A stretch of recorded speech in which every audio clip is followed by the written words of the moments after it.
За долгое время существования мотоклуба Hells Angels про него и его участников сложилось множество легенд. Часто говорили и говорят, что это бандиты, насильники, наркоторговцы и так далее. Но все же в своем изначальном варианте это не криминальная, а именно байкерская организация. И сегодня мы представим вам топ-10 важных традиций этого легендарного клуба. Стать членом клуба – это долгий процесс, который может затянуться на годы. Главная причина заключается в том, что, став членом клуба, вы не сможете покинуть его. Членство является пожизненным. Готовность кандидата вступить в клуб определяется всеми членами путем голосования. Множество байкеров со всего мира спят и видят, как бы однажды надеть жилет с заветными нашивками или рокерами, как называют их члены клуба. Однако пройти весь тернистый путь проверки удается единицам. Только после того, как претендент показал свою лояльность и заслужил доверие, члены клуба собираются и проводят голосование за предоставление статуса кандидата. Если большинство соглашается без каких-либо возражений, то организация пополняется. Но не новым членам, а лишь кандидатам в них, который отныне получает право называть себя проспектом и носить соответствующую нашивку.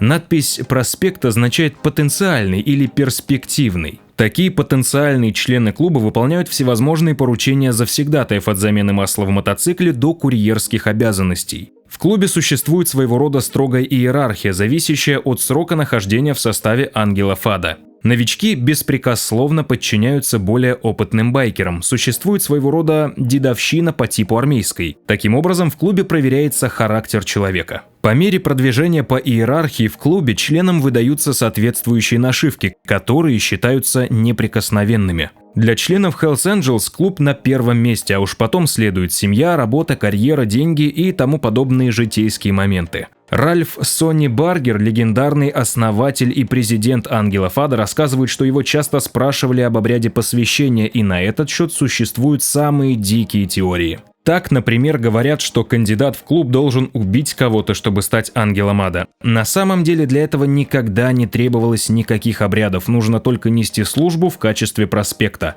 Проспекты, по сути, выполняют роль мальчиков на побегушках. Перед началом собрания они расставляют столы и стулья, готовят кофе и закуски на встречах офицеров. Существует и менее кровавая теория посвящения в члены Хелсов. Каждый новый член банды обязан купить новую пару джинсов и кожаную куртку, после чего старожилы обрушивают на голову новичка тонны заранее заготовленной мочи и экскрементов. Но эта информация, часто муссирующаяся в желтой прессе наряду с другими нелицеприятными версиями, также не подтверждена.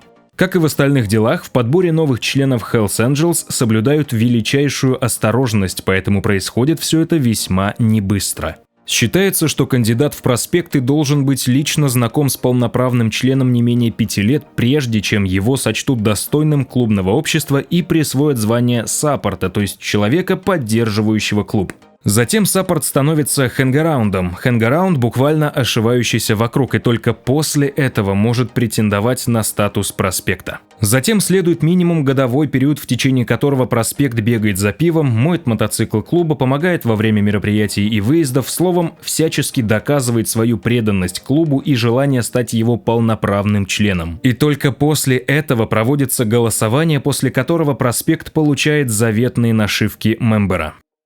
Теперь поговорим о традициях дресс-кода у Ангелов Ада, которые также можно отнести к ритуальным особенностям этой организации. В зависимости от чаптера, то есть филиала, у Ангелов Ада есть свой строгий дресс-код. Например, в одних отделениях ношение только черных джинсов, в другом только синие джинсы, в третьем камуфляж и так далее. Цветовые особенности одежды нужны для определения, к какому филиалу человек относится. Довольно часто членам клуба запрещается носить шорты. Рокеры с логотипом и цветами клуба невозможно купить в магазине с байкерской атрибутикой. Даже если вы на каком-то прилавке увидели нашивки с эмблемой Hells Angels, можете быть уверены, что торговать заведению осталось недолго. Скоро сюда нагрянут суровые парни в этих самых нашивках и по полной программе взыщут с владельца за ущерб репутации клуба и нарушение авторских прав. Все именно потому, что основателям клуба хватило смекалки запатентовать ставшие классическими символы, изображаемые на рокерах, и защитить их авторским правом. Таким образом, байкерам вовсе не обязательно разносить магазин-нарушитель до основания, хотя случалось и такое, в данном случае закон целиком на их стороне.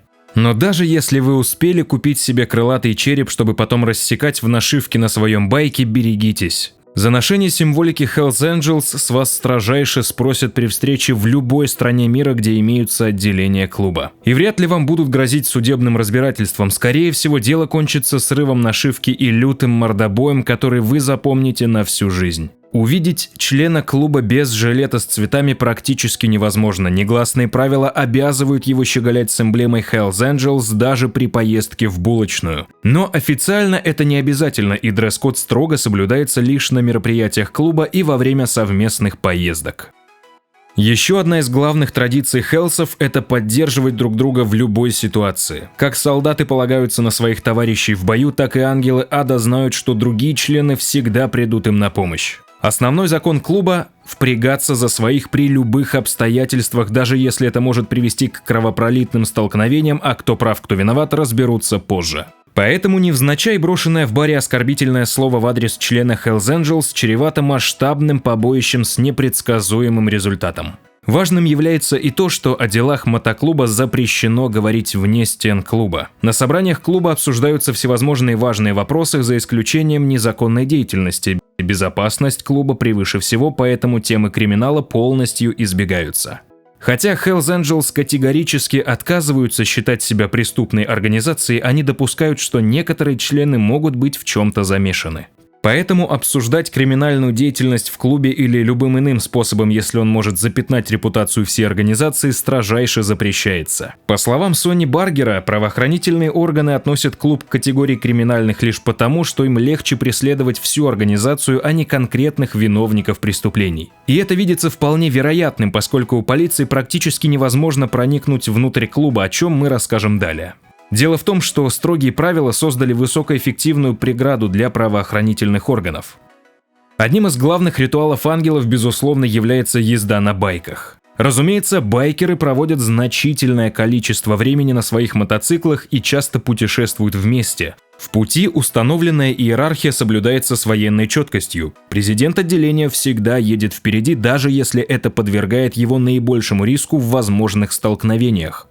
Далее обычно следует вице-президент, затем дорожный капитан, возглавляющий мотоколонну в отсутствие высших лиц, и руководитель службы безопасности клуба. Далее, как рассказывает Сони Баргер в своей автобиографии, движение более хаотичное. После офицеров начинается фактически свободная гонка, борьба за позицию. Все стараются попасть в первую десятку, остальные места не так почетные, и, разумеется, кандидаты всегда едут в конце колонны. В пути порядок уже не меняется, все придерживаются созданной формации. И поскольку Hells Angels никогда не оставляют члена клуба позади, они обычно останавливаются вместе, например, когда кого-то из байкеров тормозит полицейский. Еще одним важным ритуальным элементом для членов клуба является присяга и верность ей. Кандидатов в кандидаты предварительно дисквалифицируют за определенные вещи. Например, ангелом ада никогда не сможет стать насильник или растлитель малолетних, даже если он отбыл положенный срок. Также в клуб закрыты двери для сотрудников правоохранительных органов, причем даже для несостоявшихся. Если вы много лет назад просто пытались устроиться на службу в полицию, то поданное вами заявление автоматически делает вас недостойным ношения нашивки. Можно подумать, что это правило введено для того, чтобы байкерам было проще проворачивать различные криминальные дела, однако все не так просто. Для ангелов ада важна преданность клубу, поэтому они ни за что не примут в нее человека, когда-либо дававшего присягу другой организации или занятию. Важная традиция, которая вошла в обиход хелсов еще со времен группы Beatles, это контроль и охрана на рок-концертах. Довольно часто членов байкерской организации известные рок-группы приглашают на концерты в качестве security. Эта традиция была заложена именно группой The Beatles по инициативе самого Джорджа Харрисона. С тех пор уважающие себя музыкальные рок-лейблы считают своим долгом пригласить этих бравых парней на ответственные позиции в рамках организации своих выступлений. В особенности, если это касается концертов на масштабных байк-слетах. Процесс посвящения в ангела длится столько лет в том числе и для того, чтобы в его финале нашивки мембера получил только действительно преданный делу и клубу мотоциклист. Поэтому добровольный выход из Hells Angels возможен только в случае смерти.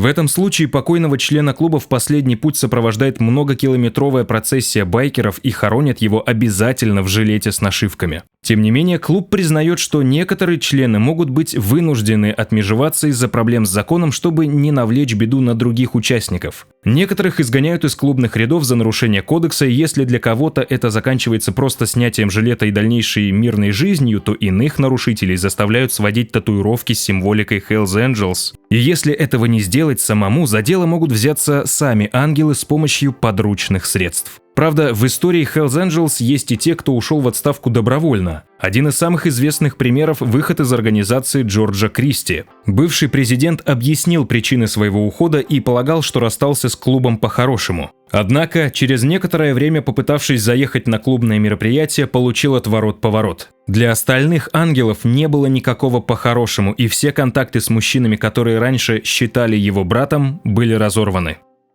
Безусловным правилом является следование определенным запретам. Членам Hells Angels запрещается работать в тюрьме и полиции, чтобы избежать конфликта интересов. Не секрет, что байкеры часто нарушают закон, занимаясь мелким криминалом. Членство в обществе не разглашается, как мы уже говорили, выйти из группы нельзя, тебя могут только изгнать за нарушение правил. Чаптер, по сути, становится для байкеров второй семьей, а очень часто первой и единственной. Ну и, как известно, Hells Angels очень закрытая организация. Байкеры не желают, чтобы их личные дела становились достоянием общественности. Поэтому в качестве меры предосторожности членам клуба запрещено общаться со СМИ. Это еще один из известных запретов, хотя Сони Баргер в своей автобиографии признает, что есть и другие правила и части кодекса Hells Angels, о которых нельзя даже рассказывать посторонним. В 2009 году на ежегодном летнем сборе в Карлтоне, штат Миннесота, позиция байкерского клуба по отношению к СМИ была продемонстрирована достаточно ярко. На мероприятии, где присутствовало около 500 байкеров, было множество репортеров, которые пытались получить хотя бы короткий комментарий. Но ангелы ада всегда прекращали разговор, если приближался представитель СМИ, и просто поворачивались к нему спиной. Что же касается женщин, то они не могут стать байкерами или членами клуба. Но представительницам прекрасного пола не запрещается находиться на территории клубов, особенно если они жены и подруги членов клуба. Будучи неотъемлемой частью байкерского образа жизни, эти женщины заслуживают уважительное прозвище «старушка» (old lady), а в первые годы существования Hells Angels им даже разрешалось носить заветные нашивки. Однако даже самые почтенные подруги имеют право посещать собрания только по особым случаям, ведь по словам самого Сони Баргера, Hells Angels — это все же нахрапистые мужланы и шовинистические свиньи, но так уж оно изначально повелось. Hells Angels также полагаются на женщин, занимающих ключевые должности в правоохранительных органах и конкурирующих бандах для сбора разведданных. Полученная информация жизненно важна для организации, и в клубе есть женщины-шпионы, которые работают автодиспетчерами и даже служат в армии. И в завершении темы запретов отметим, что байкерам-ангелам запрещено вступать в другой байкерский клуб, а порой существует и запрет на общение с членами других мотоклубов. Конечно же, одним из основных ритуальных элементов мотоклуба является байк. И само собой разумеется, что у каждого члена клуба должен быть мотоцикл. Традиционно байкеры предпочитают тяжелые туреры Харли Дэвидсон, но Сони Баргер признает в своей автобиографии, что нет правила, обязывающего водить мотоцикл только этого производителя. Сам бывший президент весьма критически относится к Харлеям и даже называет их куском хлама с технической точки зрения, утверждая при этом, что многие другие члены с ним согласятся. Но даже если японские мотоциклы будут лучше во всем, он говорит, что Hells Angels никогда не откажутся от своих Харлеев. Не только из-за традиций, но и из-за патриотической поддержки отечественного производителя. Баргер также отмечает особую любовь к характерному лязганью мотора, которым славится Харли Дэвидсон, и мощному крутящему моменту на низких оборотах. Ну и наконец, какая может быть дань и уважение традициям и ритуалам клуба, если ты пропускаешь его сходки? Обязательным условием членства в клубе является посещение еженедельных собраний, где обсуждаются всевозможные дела организации, касающиеся самих участников и важных вопросов. Например, как вести себя с полицией или СМИ. Как рассказывал Джордж Кристи, на таких собраниях могут рассматривать и персональные дела. Например, если у члена клуба проблемы с наркотиками или алкоголем, за что полагается дисциплинарное взыскание. Если член клуба пропускает собрание без уважительной причины, он обязан выплатить штраф в размере $50–100. На этом у нас все. Подписывайтесь на канал, ставьте пальцы вверх. Пока!